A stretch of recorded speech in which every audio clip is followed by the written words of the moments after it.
Hey there, I'm the Red Reviewer, and this is Remake Retribution, where if you can't hold up to the original, you're gonna have to see how well you hold up against me. And today, I'm taking on what is considered to be one of the worst remakes of all time. That's right, this is a movie so eyeball-meltingly bad that every time someone even mentions its name, another Universal Studio executive shoots himself. Prepare yourselves, ladies and gentlemen. This is Psycho 1998. You see? But before we begin, I'm going to gush about the absolute brilliance of the original Psycho. Directed by Alfred Hitchcock, master of suspense and professional silhouette, Psycho is a classic horror film about the twisted inner workings of the insane mind and the danger that lurks in the unknown stranger. That creeping feeling that the next time you step into the shower, well... People may disagree with me on this one, but for me, Psycho is the greatest horror movie ever made. Not necessarily the scariest, though it is pretty frightening, but just brilliant in the way the suspense and mystery builds as the film progresses, the way only a genius director like Hitchcock could do. The acting is wonderful, the character is unforgettable, the music and timing are perfect, and the twist is one of the most sick and chilling ever put on screen. If you haven't seen it yet and you're a fan of horror, see it. It is undeniably a masterpiece of horror. But hey, that was all the way back in 1960. Old films are lame and boring. Surely there's a way we can modernize this horror classic and squeeze even more money out of the efforts of a man who's been dead for almost 20 years. Ugh, screw you, Hollywood. It's time to get down to business. Let's review Psycho 1998. Okay, so the first thing you notice about this movie is that it's not just a remake. It's a shot-by-shot remake. You heard right. Most of the shots and script of this movie are taken directly from the original, including the opening credits. Now you could say that this is incredibly lazy and uninspired, and that there's honestly no point in having someone in the director's chair if all he's going to do is copy someone else's work, but there's a more important question to consider here. Why? What's the point? Why should I see this movie if it's just going to be the same damn thing I could have seen 38 years previously? It's like if someone did a color-by-numbers drawing of a Van Gogh and then tried to sell it off for as much as the original. What is this movie offering me that I can't get from just seeing the original Psycho? Oh, sorry, there are some distinct differences. Like, it's in color now. Yeah, that's what these iconic opening titles needed. Kelly Green. Because the color choice of 6-year-old girls' bedrooms really sends shivers down your spine, doesn't it? Anyway, once the titles end, we see Phoenix, Arizona, as it normally is. Completely devoid of all signs of life. We're off to a great start, people. Even the extras were too ashamed to be in this film. I hate having to be with you in a place like this. I have to go. This is Marion Crane, and Sam, her lover, which is a term I use in the loosest of senses because they have all the chemistry of two awkward high school students who were just told to kiss each other in a school play. Marion, whenever possible, I want to see you. And under any conditions, even respectability. You make respectability sound so disrespectful. Ah, the blank eyes and flat monotone of true love. The Twilight formula never fails. So we cut to Marion's office, where we see just how far the director is willing to go to copy the original, by actually adding in the Hitchcock cameo. Wow. This movie wasn't just bad enough to make him roll in his grave. It was actually so terrible that he rolled out of his grave and then came to the set to take his zombified revenge on the entire production. I wouldn't blame him, would you? Anyway, a rich man comes in to pay a large sum of money in cash for a house. Marion's boss tells her to bring it to the bank, but it's too tempting for her, and she decides to run off with it to pay off Sam's debts. Driving late into the night, she pulls over on the side of a road to sleep, because that's the smart thing to do when you're trying to be inconspicuous. In quite a hurry. Yes, I didn't intend to sleep so long. Well, I almost had an accident last night from sleepiness, so I decided to pull over. Believe it or not, this is still some of the best acting we're gonna get in this movie. Go figure. So the cop lets her go, but Marion is still obviously paranoid about the whole thing, and matters only get worse when a rainstorm starts to obstruct her view. So finally realizing that stopping on the side of the road for the night is, kind of a dumb idea, Marion instead tries to check into the Bates Motel, where she meets Norman Bates, who is played by... Is that Vince Vaughn? No. I must be seeing things. I mean, no director could be so stupid as to make Vince Vaughn Norman Bates, one of the most classic horror movie characters of all time. No, you know what? I must be imagining things. Here, let's go back to see who it really... Holy crap! That's actually Vince Vaughn. Why the hell is Vince Vaughn Norman Bates? That's gotta be the worst casting I've ever seen in my life. Norman Bates is meant to be a dark, emotionally complex character. This was really the guy you thought could best play that role? Motorboat? You play the motorboat? Well, the mattress is soft, and there's hangers in the closet, and there's stationery with Bates Motel written on it, just in case you want to make your friends back home envious. Okay, this is the problem with having Vince Vaughn in this part. I mean, I know I'm stuck on this, but just look at the original. Anthony Perkins as Norman was great, because you honestly felt a little sorry for him. He was like that shy kid we all knew who didn't have a lot of friends and was really awkward around people, to the point where you genuinely pitied him because he just seemed so vulnerable. But he was also obviously deeply disturbed, and something about him just made you feel uncomfortable, like something wasn't quite right about him. Here, though... 12 cabins, 12 vacancies. Vaughn is playing this role like he's the quirky love interest in a romantic comedy. The little smiles, the funny laughs. Adding a little awkward glance at the end of the line doesn't make you seem fragile. It just seems out of place, since, for the most part, you seem really cool and collected. I'd like it very much if you came up to the house. I don't set a fancy table or anything, but kitchen's awful homey. If this wasn't a shot-for-shot remake, I would say that the director had never even seen the original Psycho at all. Even a toddler could watch the original film and tell you that Vince Vaughn fits the role about as well as a pair of skinny jeans fits a hippopotamus. Anyway, Marion and Norman have some dinner together, where they get on the subject of Norman's mother. Do little errands for my mother. The ones she allows I might be capable of doing. Don't you go out? With friends? A boy's best friend's his mother. Yup, just spit that famous line out as quickly as you can, Vaughn. It gives me less time to dwell on how much I want to strangle you right now. Now, again, the scene is word for word the same as the original, which is good because the lines are at least well written, but the acting is so flat that they just don't carry the same punch. And without that little chill that comes from watching an uncomfortable and creepy conversation, this scene is just so boring. It goes on for just over 5 minutes, but it feels like it lasts an eternity because I have to hear these two emotionless puppets reciting their lines. Wouldn't it be better if you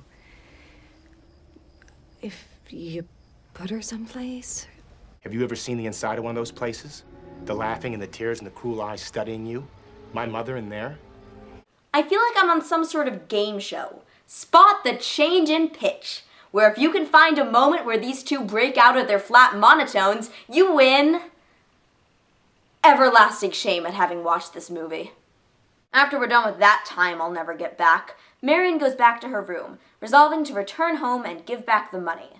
But first, she decides to go take a shower, without knowing that Norman is watching her. While masturbating.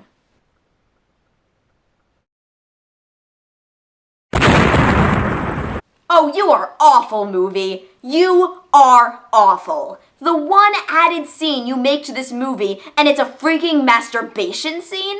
That was really your great contribution? You looked at a classic, famous, universally adored film and said, yeah, that movie was great, but you know what it really needed?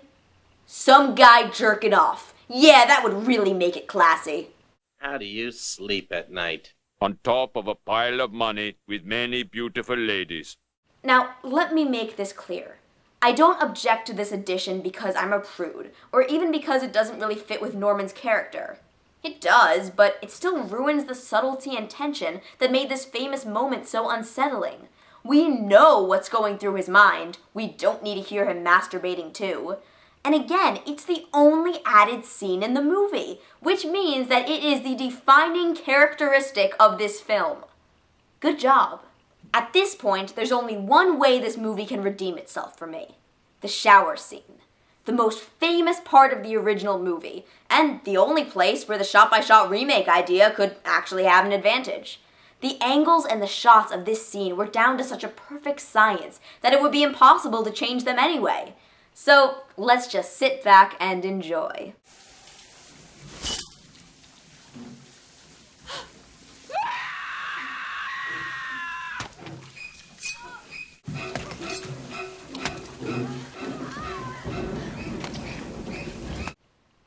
The hell was that? Really? Really? You couldn't even get that right? Everything else you copy shot by shot, and you decide to get creative on this one? Tell me, what high school creative writing teacher told you that clouds were all symbolic and stuff? What are they even supposed to be symbolic of? It's a woman getting stabbed in a shower. What the hell is the deeper meaning of that? And then there's that weird hesitation and gasp at the beginning. It's like her first concern wasn't, oh my god, I'm about to die. It was, oh, how embarrassing. That crazy lady with the butcher knife is seeing me naked. This is awkward. The shots all seem way too long, too. The original cut extremely quickly between shots, which was good because even though none of them showed Marion being stabbed, thank you 1960s censorship, the fast pace made your imagination fill in the rest. But here, it just looks silly, and that's because the speed is way off. All of those scenes of Marion twisting her head back and forth are more comical than scary. It just makes me pity the director. His one job was to copy the original film's every move, and he couldn't even do that right. But at least all the symbolism means that they're trying to be sophisticated about it. I mean, it's not like they throw in a random nudity shot or something. Oh, goddammit, movie. I should have known better than to trust you. Yeah, anyway, after Marion dies and the director treats us to a big ol' shot of her ass, Norman returns and sees his mother's handiwork, putting Marion's body and all of her possessions into her car, and then drowning it all in a convenient nearby swamp. So we cut back to Phoenix a few days later, to see that Marion's sister Lila, played by Julianne Moore, has been worried about Marion's absence, and has come to Sam for assistance, who, oddly enough, acts even more 1960s than the characters from the original movie, despite this version taking place in the 90s. Marion trouble, or what is it? Let's all talk about Marion, shall we? Who are you, friend? My name's Arbogast, friend. I'm a private investigator. Sure thing, friend. Gee whiz, it sure was strange the way all those wacky folks talked all the way back in the year 1998. Yeah, seriously, movie, get off your lazy ass and update your dialogue. At least try to pretend that this is your own product. This is just getting embarrassing for everyone. And yeah, that is William H. Macy playing Arbogast, who is no doubt only here because he ran over the director's dog or something. What is this? She was supposed to bank it on Friday for her boss. She didn't. No one has seen her since. Oh, someone's seen her. Someone always sees a girl with $400,000. Well, she's not back there with the nuts and bolts, but she's here in this town. Somewhere. I'll find her. So Macy decides to investigate every hotel in the area, eventually making his way to the Bates Motel. Did, she stop here? No one stopped here for a couple weeks. You mind looking at the picture before committing yourself? Commit myself? You sure sound like a policeman. Look at the picture, please. Mm-mm. You're sure? Hey, wouldn't you believe a guy who has literally not closed his mouth since this movie began? Got a sample of her handwriting.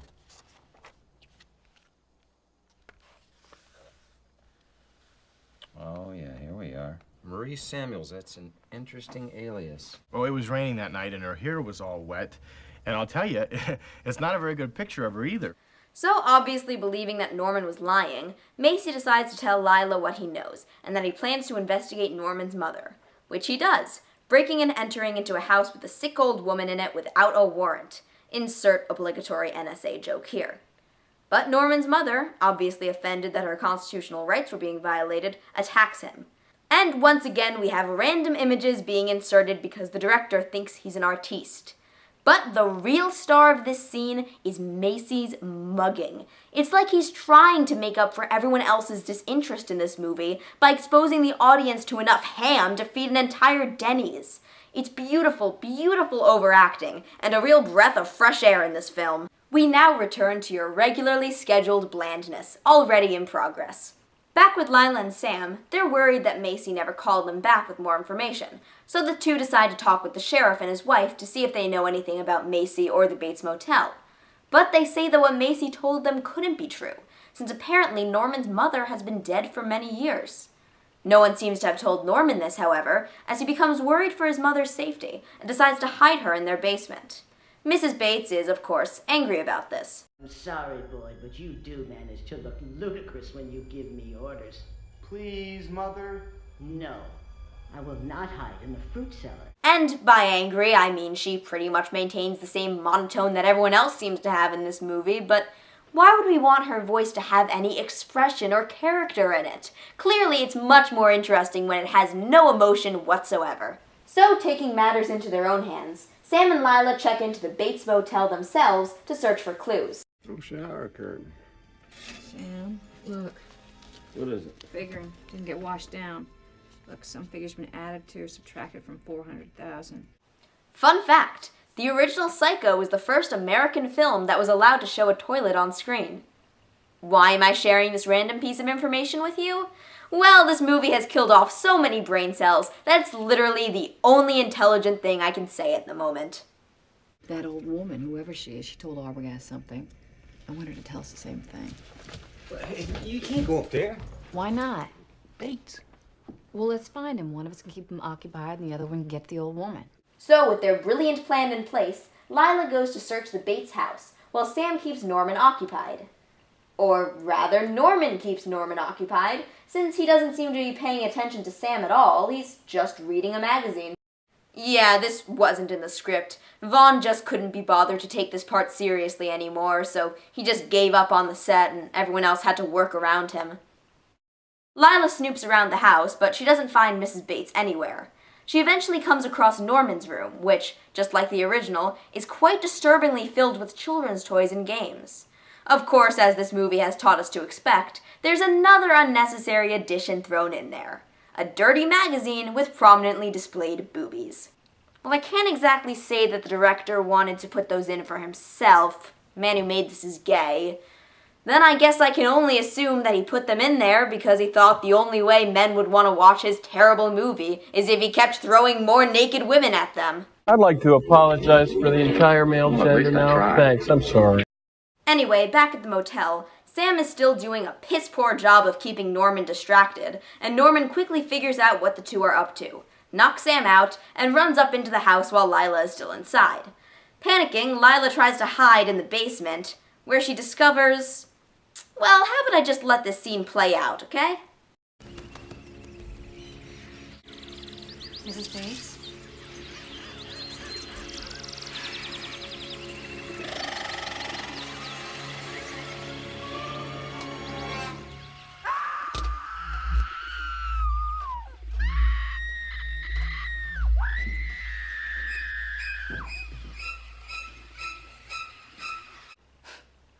Sorry, movie, it's not you, it's just...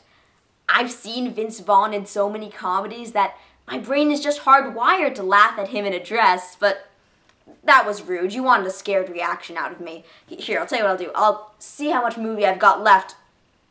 10 more minutes of this crap? Ah! Yeah, to be perfectly honest, I was a little hesitant to show this scene at all.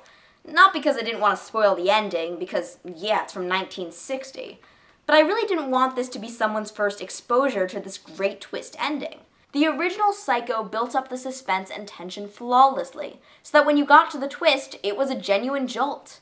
The timing and the acting in this scene created a horrifying realization of the true nature of Norman's insanity.